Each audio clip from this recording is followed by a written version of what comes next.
আমার জীবন থেকে যে বছরগুলো পার হচ্ছে, যে এখান থেকে আল্লাহ তাআলা আমাদেরকে শিক্ষা গ্রহণ করতে বলছে, উপদেশ গ্রহণ করতে বলছে।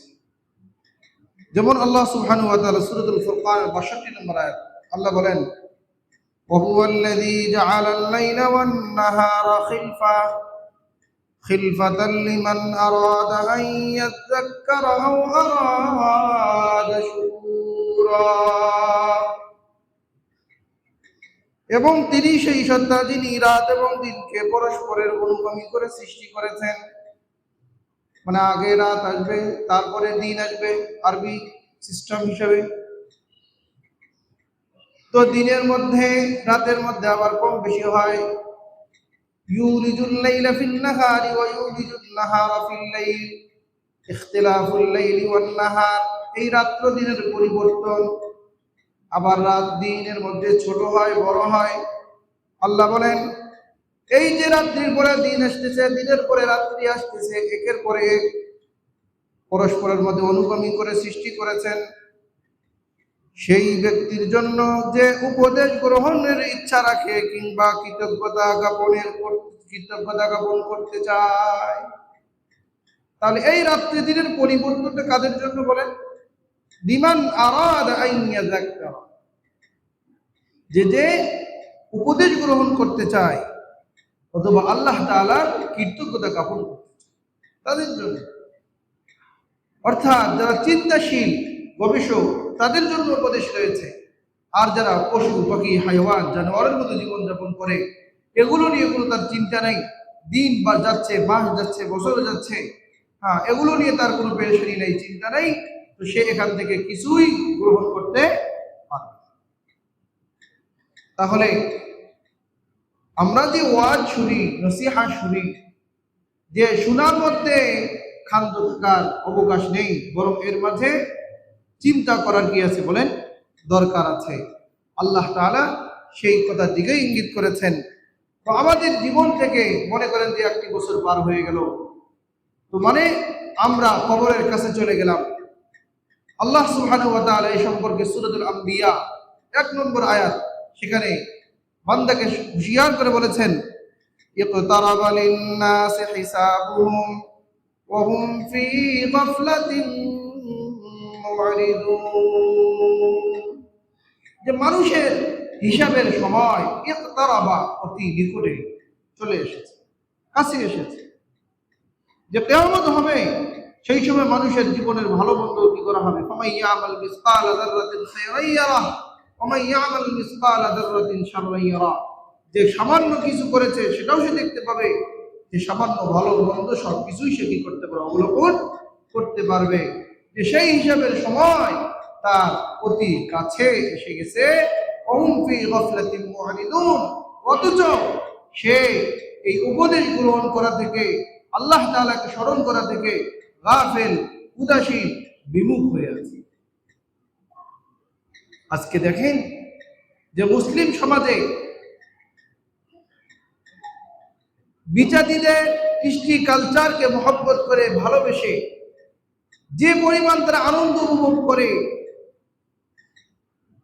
যে পরিমাণ মাতলামি করে, যে পরিমাণ তারা গুরুত্ব দেয়, আল্লাহ তাআলার বিধান মানার ক্ষেত্রে ওই পরিমাণ গুরুত্ব দেখা যায় না। একটা মুসলিম যুবক, তাকে সমস্ত এলাকার মসজিদগুলোতে এখন মাইক চালু আছে, কি বলেন? মাইক ছাড়া কোনো মসজিদ আছে? সমস্ত এলাকার মসজিদে আজান হচ্ছে, কাউরি ঘুম না ভাঙ্গার কথা না, কিন্তু তারপরেও তাকে ফজরের জামাতে মসজিদে দেখা যায় না।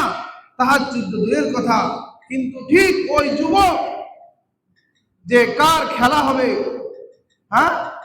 যে আরেকজনে উপভোগ করবে, আরেকজন আনন্দ উপভোগ করবে, সেইটা সে দেখে নিজের আনন্দ উপভোগ করবে। আর সেইটাকে দেখার জন্য রাত 4টার সময় উঠে কি উপস্থিত। আর যদি বড় স্টেডিয়াম হয়, সেখানে তো আরো 2 ঘন্টা আগে গিয়ে কি উপস্থিত।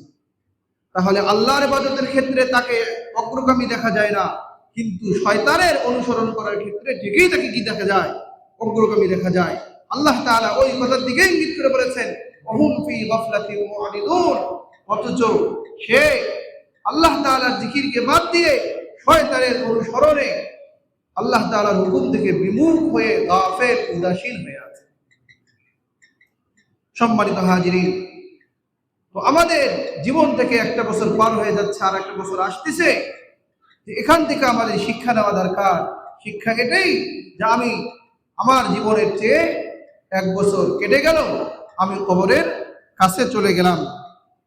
তো মুহররমুল হারাম, আল্লাহ সুবহানাহু ওয়া তাআলা যে 12টি মাস সৃষ্টি করেছেন, এই 12টি মাসের মধ্যে 4টি আশহুরুল হুরুম সম্মানিত মাস হিসেবে ঘোষণা দিয়েছেন। সম্মানিত মাসের মধ্যে এটি একটি মাস যে এই মাসের কিছু বিধান আছে। আল্লাহ সুবহানাহু ওয়া তাআলা এই মাসে অনেক আশ্চর্যজনিত ঘটনা ঘটিয়েছেন। মানুষের কল্পনাতীত, মানুষের কল্পনা জল্পনা যেখানে শেষ, আল্লাহ তাআলার কুদরত সেখানে শুরু হয়ে গেছে।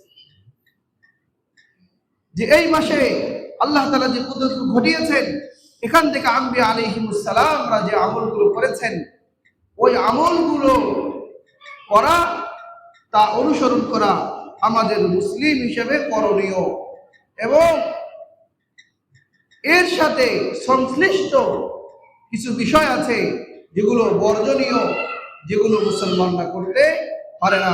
আজকে আমরা সেই বিষয়ে আলোচনা করব ইনশাআল্লাহ। এই মুহররম মাসের ফজিলত 1 নম্বর হলো, এ সম্পর্কে আল্লাহ তাআলা তো নিজেই বলেছেন যে আশহুরুল হুরুম সম্মানিত মাস, তার মধ্যে একটি হলো মুহররমুল হারাম। আল্লাহ সুবহানাহু ওয়া তাআলা তার এই 12টি মাস, মুহররম থেকে নিয়ে জিলহজ পর্যন্ত, এই 12টি মাসের মধ্যে যে সম্মানিত মাস দিয়ে আল্লাহ তাআলা শুরু করেছেন এবং সম্মানিত মাস দিয়ে শেষ করেছেন, এ সম্পর্কে লাতাইফুল মাআরিফ 1 নম্বর 34 নম্বর পৃষ্ঠায় এসেছে, ইন্নাল্লাহা ইবতাদাহা সানা বিশাহরি হারাম ওয়া খাতামাহা বিশাহরি হারাম, যে আল্লাহ তাআলা সম্মানিত মাস দিয়ে এই বছর শুরু করেছেন এবং সম্মানিত মাস দিয়ে বছর শেষ করেছেন। 2 নম্বর হলো যে এই মুহররমুল হারাম, এই মাসটিকে আল্লাহ তাআলার দিকে সম্বোধন করা হয়েছে, মানে হলো শাহরুল্লাহ। কার মাস বলেন? আল্লাহ তাআলার মাস। এ সম্পর্কে মুসলিম শরীফের 1163 নম্বর হাদিস আবু হুরায়রা রাদিয়াল্লাহু তাআলা আনহু বর্ণনা করেছেন, রাসূল করিম সাল্লাল্লাহু আলাইহি ওয়াসাল্লাম বলেছেন যে শাহরুল্লাহ আল মুহররম, যে আল্লাহর মাস হলো মুহররম মাস। তাহলে সফর, রবিউল আউয়াল, রবিউল আখির, জুমাদাল উলা, জুমাদাস সানি, রজব, শাবান, রমাদান, শাওয়াল, যিকাদা, যিলহিজ্জা, যে এই 11টি মাস একটিকেও আল্লাহ তাআলার মাস হিসেবে বিবেচনা করা হয়নি। ওগুলোর তাৎপর্য আছে, গুরুত্ব আছে, কিন্তু মুহররমুল হারামকে সরাসরি আল্লাহর দিকে সম্বোধন করা হয়েছে, বলেছে শাহরুল্লাহ আল মুহররম। যে আল্লাহ তাআলার দিকে সম্বোধন করার কারণে এটির ফজিলত এবং তাৎপর্য অবশ্যই বৃদ্ধি পেয়েছে।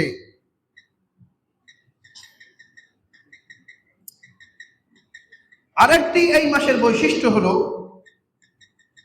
যে এই মাসটি কেবল ইসলামী নাম।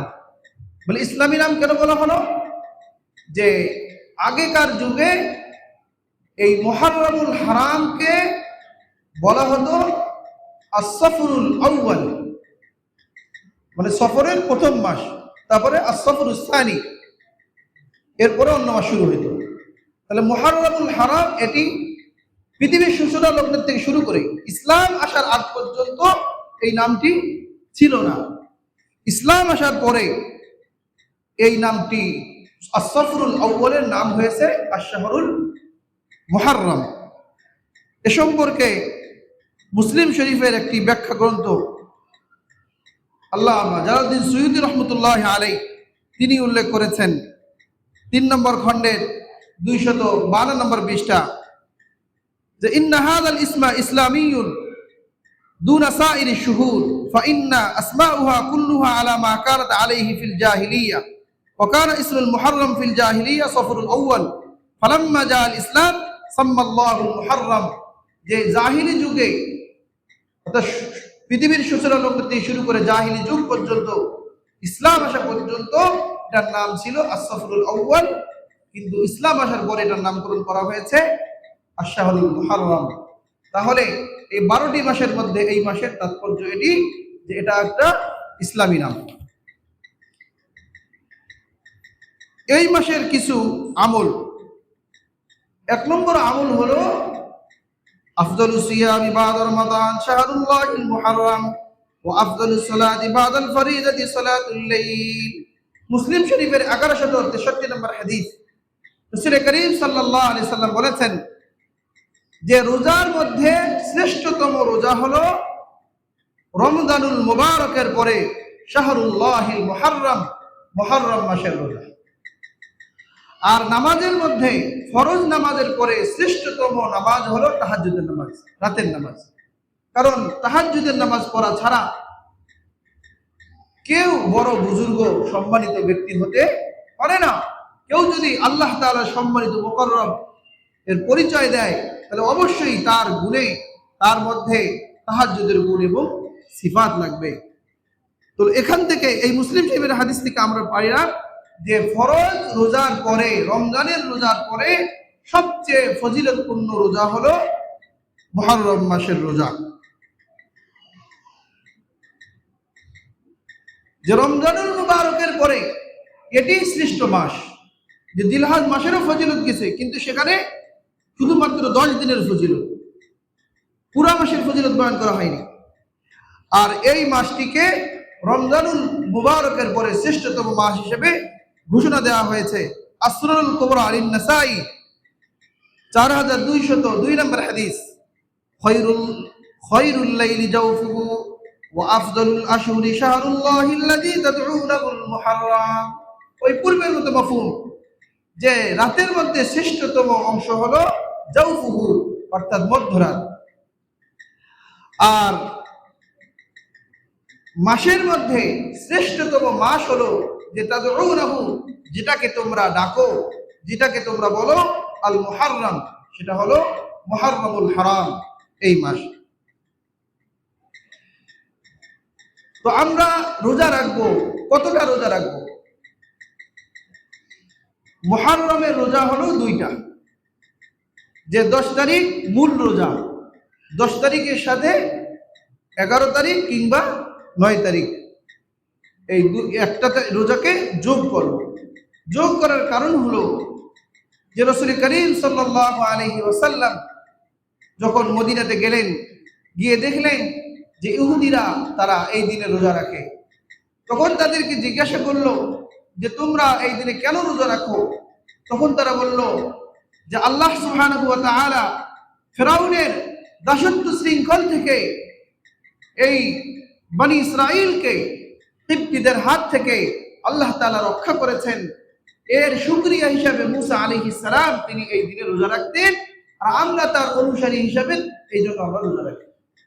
তখন মুহাম্মদুর রাসূলুল্লাহ সাল্লাল্লাহু আলাইহি ওয়াসাল্লাম জানালেন যে নাহনু আহাক্কু বিমুসা মিনকুম, আরে তোমরা যদি মুসা আলাইহিস সালামের অনুসরণে রোজা রাখো তাহলে তোমাদের চেয়ে আমি মুহাম্মদুর রাসূলুল্লাহ সাল্লাল্লাহু আলাইহি সাল্লাম বেশি হকদার হলো মুসা আলাইহিস সালামের অনুসরণ, মানে এই আনুগত্যের ব্যাপারে, শুকরিয়া জ্ঞাপন করার ব্যাপারে।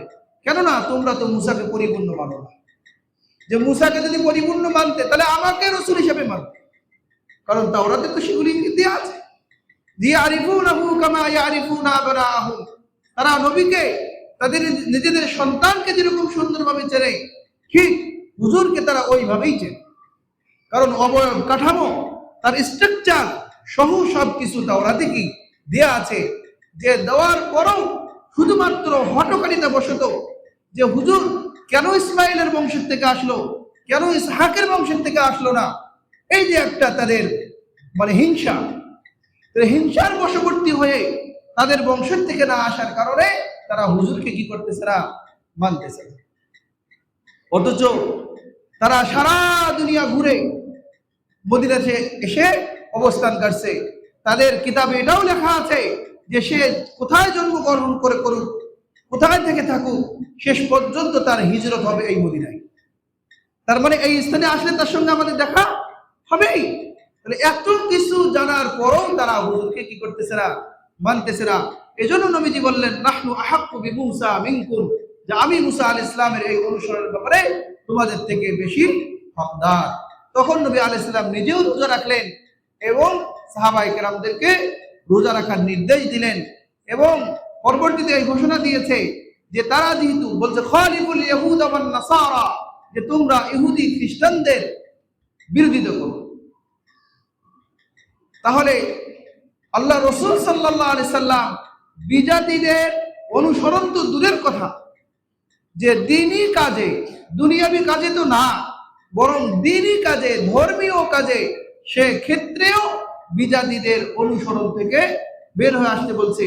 যে এমনকি যদি কোনো কাজ তাদের সাথে সাদৃশ্য হয়ে যায়, তাহলে আমরা কোনো একটা আমলের মাধ্যমে তাদের সাথে বিরোধিতা করব। যে সেটা হলো যে 11 তারিখ কিংবা 9 তারিখ 2 দিনের কোনো একদিন রোজা রাখো, তাহলে তারা রাখে রোজা একদিন, আমরা রাখবো কয়দিন? 2 দিন। তাহলে এই কথার থেকে আমাদের একটা বড় শিক্ষা হলো যে কোনো বিষয়ে বিজাতিদের কি করা যাবে না বলেন, অনুসরণ করা যাবে না।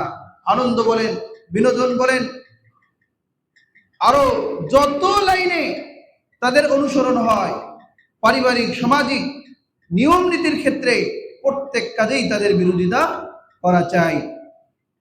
যে বড় মানুষেরা তো রোজা রাখবে, এমনকি শিশু বাচ্চারা, তাদের ক্ষেত্রেও মহিলা সাহাবীরা করতেন। কিতাবের মধ্যে এসেছে যে বাচ্চাদেরকেও তারা রোজা রাখায়, যে সারাদিন তাদেরকে হাতে খেলনা দিয়ে দিত, হাতে খেলনা দিয়ে যে খাবারের ভুকের যে একটা প্রকোপ চাপ, এই ক্ষুধার চাপ থেকে তাদেরকে বিরত রাখার জন্য খেলনা দিয়ে দিত সন্ধ্যা পর্যন্ত, যাতে করে ক্ষুধার কথা তাদের জন্য কি না থাকে, মনে না থাকে। তাহলে সাহাবায়ে কেরামরা নিজেরাও এই আমল করতেন এবং নিজেদের শিশু বাচ্চাদের দিয়েও এই আমল করাই নিতেন। রাসূল করিম সাল্লাল্লাহু আলাইহি সাল্লাম যেহেতু এটিকে গুরুত্ব দিয়েছেন এবং যতদিন তিনি জীবিত ছিলেন এই আমলটা করেছেন, এই হিসেবে আর এই আশুরার রোজা, রমজানের রোজা ফরজ হওয়ার আগ পর্যন্ত এটা ফরজ ছিল। আম্মা আয়েশা সিদ্দিকা রাদিয়াল্লাহু তাআলা আনহা থেকে বর্ণনা আছে। তাহলে কি পরিমাণ গুরুত্ব রাখে। কিন্তু যখন রমজান ফরজ হলো, তখন এটা নফলের পর্যায়ে চলে গেল, যে যে ইচ্ছা করে সে রাখবে, যে ইচ্ছা না করে সে রাখবে না, কিন্তু ফজিলত আছে। তো মুহররমুল হারাম, এটি যেহেতু আরবি মাসের প্রথম মাস এবং মাস মাত্র শুরু, তো সাহাবায়ে কেরামরা যখন কোনো নতুন বছর প্রবেশ করত, নতুন মাস প্রবেশ করত, তখন তারা আল্লাহ তাআলার কাছে এই মাসের থেকে কল্যাণ, এই মাসের মধ্যে শুধু কল্যাণ আছে, কল্যাণ কামনা করতেন, নিরাপত্তা কামনা করতেন। যেরকম আল মুজামুল আওসাত লিত তাবরানী 6241 নম্বর হাদিস, সেখানে এসেছে আল্লাহুম্মা আদখিলহু আলাইনা বিল আমনি ওয়াল ঈমান ওয়াস সালামাতি ওয়াল ইসলাম ওয়া জিওয়ারিন মিনাশ শাইতানি ওয়া রিদওয়ানিন মিনার রহমান। অর্থ হলো আল্লাহুম্মা আদখিলহু আলাইনা, হে আল্লাহ আপনি আমাদের মাঝে এই মাসকে, এই বছরকে, যখন মাস হবে মাস, আর এটা যেহেতু বছর শুরু, তাহলে বছরের জন্য অথবা বছরকে আগমন ঘটান, বিল ইউমনি ওয়াল ঈমান, যে নিরাপত্তা এবং ঈমানের সাথে। তাহলে এই বছরে আমাদের কি দেন? নিরাপত্তা দান করেন এবং ঈমান দান করেন। ওয়াস সালামাতি ওয়াল ইসলাম, শান্তি এবং ইসলামের সাথে। ওয়া জিওয়ারিন মিনাশ শাইতান, এবং শয়তান থেকে সুরক্ষা। ওয়া রিদওয়ানিন মিনার রহমান, এবং দয়াময় আল্লাহ পাকের সন্তুষ্টির সাথে। সুবহানাল্লাহ, কত সুন্দর দোয়া। তাহলে এই দোয়াগুলো আমরা মুখস্থ করে নিব। আর যখন নতুন মাস আসে, নতুন চাঁদ দেখার যেরকম দোয়া আছে, চাঁদ দেখার দোয়া করব, সাথে সাথে মাস প্রবেশের সাথে আরেকটি সংক্ষিপ্ত দোয়া আছে, আল্লাহুম্মা আহিল্লাহু আলাইনা বিল ইউমনি ওয়াল ঈমানি ওয়াস সালামাতি ওয়াল ইসলাম রব্বি ওয়া রাব্বুকাল্লাহ। এটা হলো নতুন চাঁদ দেখার দোয়া। তো চাঁদ দেখলে আমরা তো এটা মনেই রাখি না, আজকে কয় তারিখ অনেকেই বলতে পারবো না, বলে এটা খতিব সাহেব তো জানবে, এটা খতিব সাহেবের কাজ, উনি জানাই দিবে। অথচ চন্দ্র মাসের হিসাব রাখা এটা যে সুন্নতে মুআক্কাদায়ে কিফায়া, সুন্নতে মুআক্কাদায়ে কিফায়া। আমাদের এলাকার একটা মানুষও যদি আরবি তারিখ বলতে না পারে তাহলে সবাই গুনাহগার। কমপক্ষে একটা মানুষ জানা থাকতে হবে আরবি কত তারিখ আছে, কি মাস চলতেছে, কত হিজরি চলতেছে, এটা জানা থাকতে হবে। এটা সকল জরুরি।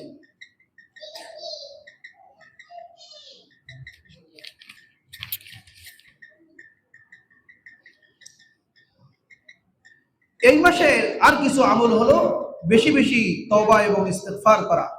কারণ আল্লাহ সুবহানাহু ওয়া তাআলা এই মাসে অনেক মানুষকে মুক্তি দিয়েছেন,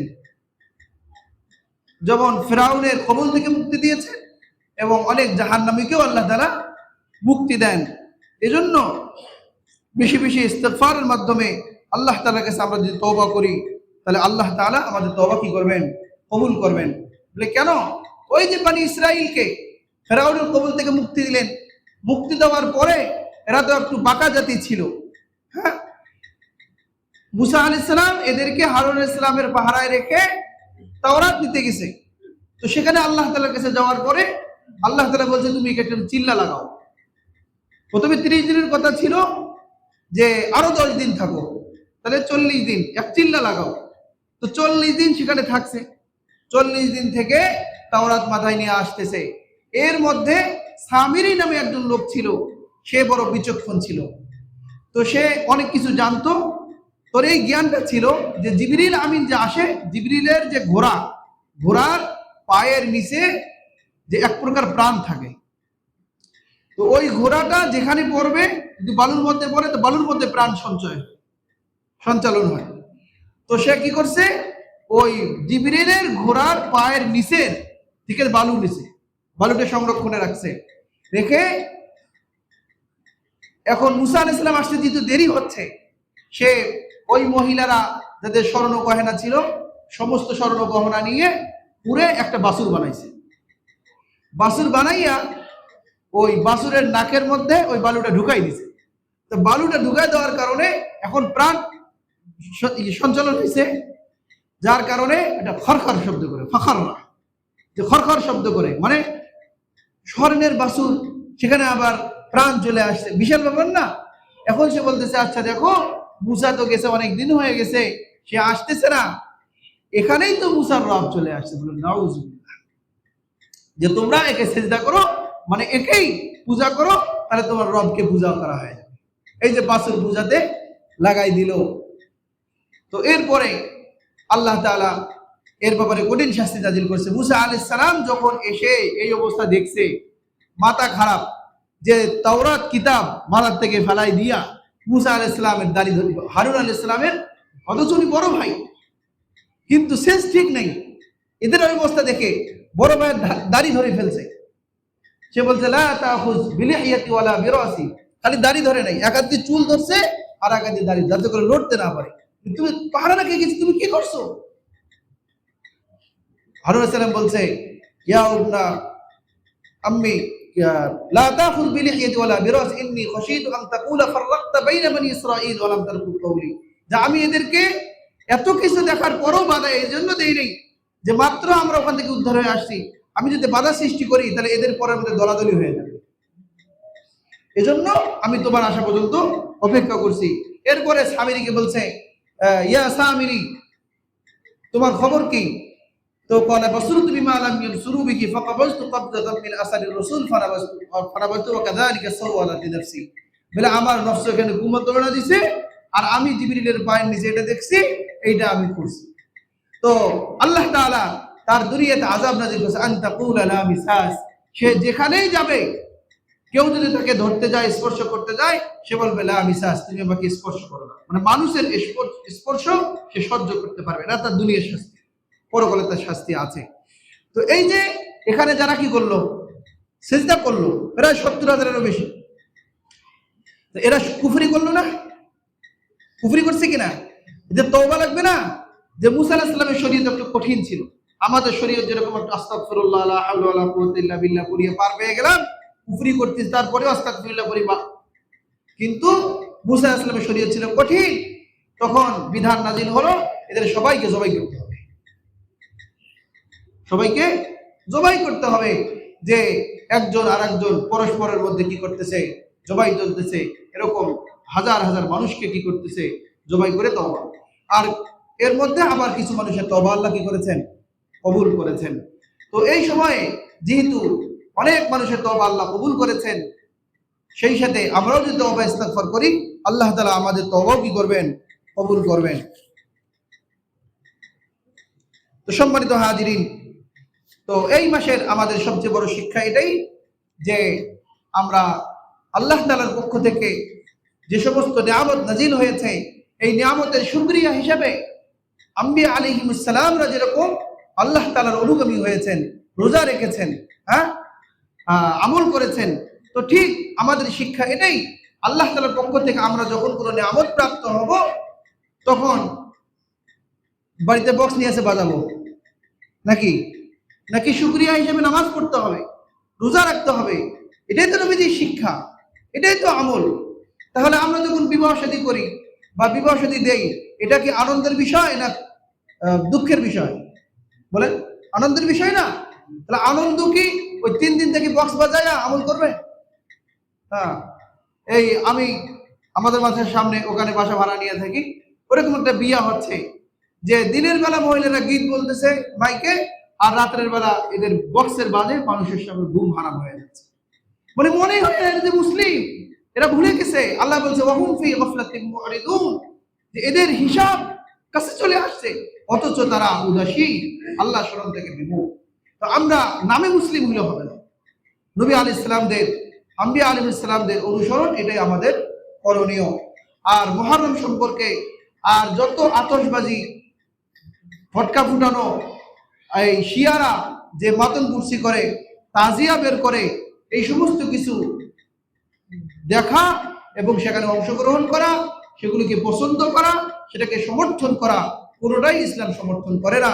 যা হুসাইন রাদিয়াল্লাহু তাআলা আনহু, তাকে যে শহীদ করা হয়েছে, যে এই দিনে তিনি শাহাদাত বরণ করেছেন, এ বিষয়ে অবশ্যই আমরা দুঃখিত, মর্মাহত।